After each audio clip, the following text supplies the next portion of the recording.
Here's some news from Wawa, Ontario. An oriented strand board plant is being brought back online after a multi-partnership agreement. The agreement involves a Quebec-based forestry family, the government, the Ontario government, which is the provincial government, as well as First Nations stakeholders.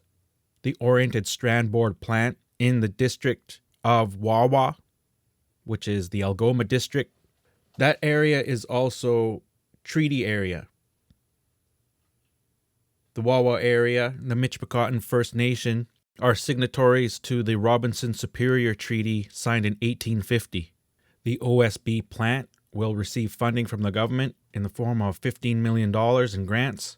There's also $181 million spent by the Wawa OSB as well as unnamed investors. So this project is being implemented underneath an Ontario government project called the Forest Sector Investment and Innovation Program. The program has funding for strategic investments in the forest sector.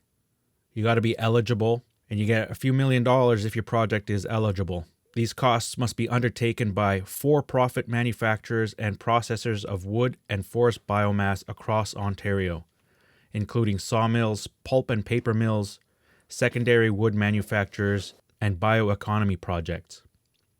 Because this project involves land that is subject to First Nations treaties, First Nations have a right to be involved.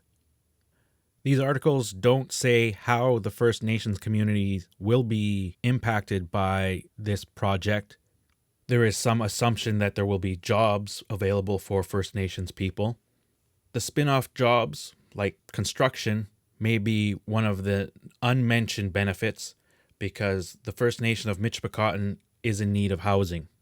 But I haven't come across an impact management agreement for this project, so it's hard to say what benefits will directly be going towards the First Nations people living in that area upon whose land this OSB plant is built.